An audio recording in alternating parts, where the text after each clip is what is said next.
Hello guys, welcome to our new video. इस video में हम बात करने वाले हैं पियर्सिंग पैटर्न के बारे में। क्या क्या समझेंगे हम इस वीडियो में? हम समझेंगे क्या होता है पियर्सिंग पैटर्न, किस तरह का कैंडल फॉर्मेशन बनता है, किस तरह का प्राइस बिहेवियर होता है पियर्सिंग पैटर्न के बनने के बाद, और एक स्टॉक के चार्ट पर जाकर हम पियर्सिंग पैटर्न को ढूंढने की भी कोशिश करेंगे। तो सबसे पहले जो पियर्सिंग पैटर्न होता है वो दो कैंडल्स को मिलाकर एक फॉर्मेशन बनता है, जिसमें सबसे पहले होती है बेरिश कैंडल। जैसा कि आप इस कैंडल को देखकर समझ सकते हैं कि यहाँ से प्राइस ओपन हुआ और यहाँ से प्राइस ओपन होने के बाद सेलर्स ने प्राइस पर कंट्रोल लिया और उसे ऑल द वे यहाँ तक पहुँचाया और यहाँ आकर हमारा प्राइस क्लोज हुआ। ठीक है, लेकिन जैसे ही सेकंड कैंडल स्टार्ट हुई, सेकंड कैंडल का प्राइस स्टार्ट हुआ यहाँ से, जैसे ही प्राइस यहाँ से ओपन हुआ, बायर्स ने पूरी तरह कंट्रोल लेकर प्राइस को ऑल द वे यहाँ तक पहुँचा दिया। और इसकी वजह से क्या हुआ, जो हमारी बुलिश कैंडल थी उसने इस बियरिश कैंडल को 50% से ज़्यादा कवर किया, जिसकी वजह से क्या बना, पियर्सिंग पैटर्न बना। इसके पहले हमने एक और पैटर्न समझा था, बुलिश एंगल्फिंग पैटर्न। उसमें क्या होता था, उसमें जो बुलिश कैंडल थी वो बियरिश कैंडल को 100% से ज़्यादा कवर करती थी, इसलिए उसे हम कहते थे bullish engulfing pattern. Piercing pattern में क्या होता है, बुलिश कैंडल बेरिश कैंडल को 100% से कम और 50% से ज़्यादा कवर करती है। अगर ये बुलिश कैंडल 50% से कम कवर करती इस बेरिश कैंडल को, तो हम इसे पियर्सिंग पैटर्न नहीं कहते। तो पियर्सिंग पैटर्न के लिए सबसे ज़्यादा ज़रूरी क्या है, बुलिश कैंडल का बेरिश कैंडल को 50% से ज़्यादा कवर करना। क्या रिप्रेजेंट करता है ये रिप्रेजेंट करता है कि यहाँ से प्राइस बुलिश की तरफ रिवर्सल हो सकता है या फिर बुलिश की तरफ कंटिन्यू हो सकता है। बुलिश एंगल्फिंग पैटर्न जो होता है वो पियर्सिंग पैटर्न से ज़्यादा स्ट्रांग होता है। पियर्सिंग पैटर्न बुलिश से थोड़ा कम स्ट्रांग होता है, क्योंकि यहाँ पर बुलिश कैंडल बेयरिश कैंडल को 50% ही कवर कर रही है। बुलिश एंगल्फिंग पैटर्न में क्या होता है, वो 100% कवर करती है, इसलिए वो ज़्यादा स्ट्रांग होता है। यहाँ पर बायर्स का मोमेंटरीली कंट्रोल होता है प्राइस पर। जितनी बड़ी कैंडल होगी उतना ही अच्छा इसका सिग्निफिकेंट होगा, यानी कि बुलिश कैंडल जितनी बड़ी होगी उतना अच्छा इसका रिजल्ट आ सकता है, उतना अच्छा इसके बाद प्राइस बिहेव कर सकता है। जैसा कि हमने पिछले वीडियो में भी समझा है कि हमें चार्ट पैटर्न्स को आइसोलेशन में ट्रेड नहीं करना चाहिए।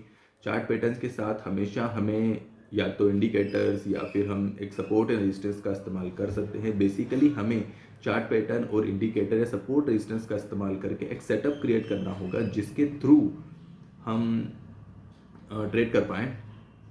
तो अब आ गए हैं हम रिलायंस के चार्ट पर, जहां पर हम पियर्सिंग पैटर्न को ढूंढने की कोशिश करेंगे। यहाँ पर आप देख सकते हैं कि 16 अक्टूबर को एक पियर्सिंग पैटर्न बन रहा है।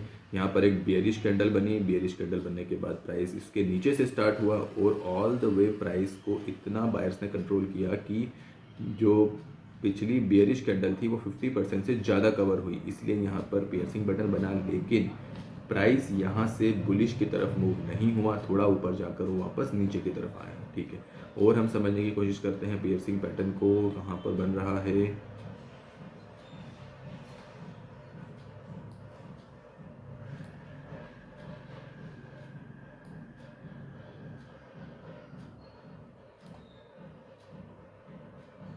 ये देखिए, यहाँ पर भी एक पियर्सिंग पैटर्न बनता हुआ दिख रहा है। यहाँ एक बियरिश कैंडल बनी, बियरिश कैंडल बनने के बाद यहाँ पर एक बुलिश कैंडल बनी। इस बुलिश कैंडल ने बियरिश कैंडल को 50% से ज़्यादा कवर किया, लेकिन अगेन प्राइस कुछ खास ऊपर नहीं गया, प्राइस एक्शन बनाते हुए नीचे आ गया।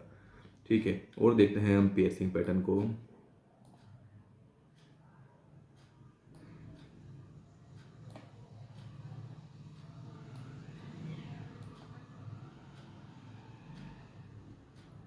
ये देखिए, यहाँ पर एक अच्छा पियर्सिंग पैटर्न बनता हुआ दिख रहा है। यहाँ एक अच्छी बियरिश कैंडल बनी, काफ़ी स्ट्रॉन्ग बियरिश कैंडल है ये। और देन क्या हुआ, एक बुलिश कैंडल बनी और इस बुलिश कैंडल ने बियरिश कैंडल को 50% से ज़्यादा कवर किया। और उसके बाद अब प्राइस का मूव देखिए, प्राइस एक्शन बनाते हुए काफ़ी ऊपर तक आया। एक और चीज़ हुई है यहाँ पर, एक और चीज़ क्या हुई है यहाँ पर अगर हम देखें तो ये थी हमारी एक बेरिश कैंडल और उसके बाद एक बुलिश कैंडल बनी, जिसे हम क्या कहते हैं, बुलिश एंगल्फिंग पैटर्न कहते हैं। यहाँ पर बुलिश एंगल्फिंग पैटर्न बना, नेक्स्ट टू कैंडल में पियर्सिंग पैटर्न बना और एक अच्छा खासा मूव बुलिश की तरफ हुआ। और देखते हैं एक और पियर्सिंग पैटर्न ढूंढने की कोशिश करते हैं हम।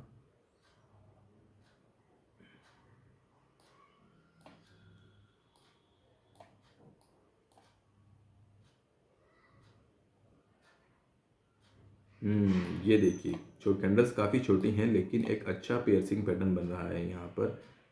ये बेयरिश कैंडल बनी, बेयरिश कैंडल के बाद बुलिश कैंडल बनी। ये 100% कवर नहीं कर रही है लेकिन फिर भी मोर देन 90% इसने कवर किया कैंडल को। और प्राइस का मूव आप ऑलरेडी देख चुके हैं कितना अच्छा बुलिश की साइड में गया है।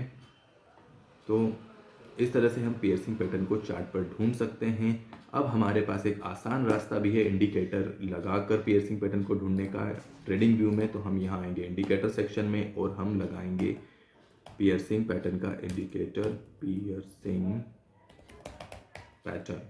तो यहाँ पर हमने इस पियर्सिंग पैटर्न को ऐड किया हमारे ट्रेडिंग व्यू के चार्ट पर।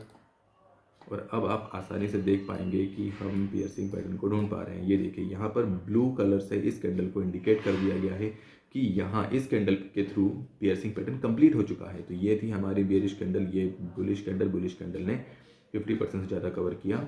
तो यहाँ पर बना पियर्सिंग पैटर्न। तो ये काफ़ी आसानी से हम पियर्सिंग पैटर्न को ट्रेडिंग व्यू में ढूंढ सकते हैं। और देखते हैं हम, ये देखिए यहाँ पर भी एक ब्लू कैंडल से इंडिकेट हो रहा है लेकिन आई डोंट थिंक सो हमें इसे ट्रेड करना चाहिए। काफ़ी स्मॉल कैंडल्स हैं और ये तो डोजी कह सकते हैं, इसे तो बुलिश कैंडल भी नहीं कहेंगे। तो हमें कैंडल्स को समझना होगा कहाँ हम ट्रेड कर सकते हैं। हमें एक सेट डिज़ाइन करना होगा जो हम रियल में ट्रेड कर पाएँ। तो अब हम रिकैप कर लेते हैं कि आज हमने क्या क्या समझा। हमने समझा पियर्सिंग पैटर्न में किस तरह का कैंडल फॉर्मेशन होता है। एक बियरिश कैंडल बनती है, उसके बाद एक बुलिश कैंडल बनती है। बुलिश कैंडल बियरिश कैंडल को 50% से ज़्यादा और 100% से कम कवर करती है, तो उसे कहते हैं पियर्सिंग पैटर्न। क्या रिप्रेजेंट करता है? ये रिप्रेजेंट करता है कि यहाँ से प्राइस बुलिश की तरफ रिवर्स हो सकता है या फिर बुलिश की तरफ कंटिन्यू हो सकता है। उस एक पर्टिकुलर मोमेंट में बायर्स का कंट्रोल था। ये पैटर्न इस बात को रिप्रेजेंट करता है।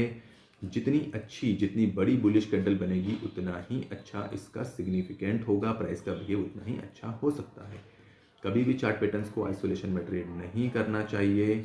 अगले वीडियो में हम समझेंगे डार्क क्लाउड कवर पैटर्न को। आगे की वीडियो के लिए चैनल को सब्सक्राइब कर लीजिए and thank you for watching.